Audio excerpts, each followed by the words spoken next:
yun, gumagapang siya, naghanap ng pagkain. Oh.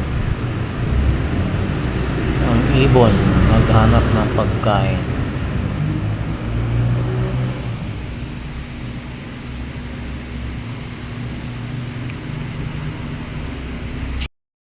Na po mga idol, nagbahan ako dito sa may LTO.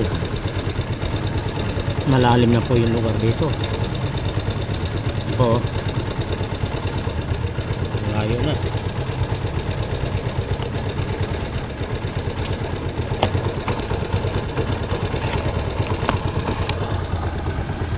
Kung mapapansin nyo po, hanggang doon na po sa may ilalim ng tulay, ang lalim ng baha.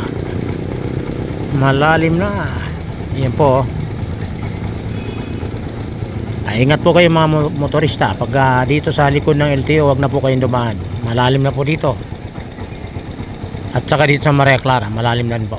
Kaya umikot na po kayo. Salamat po.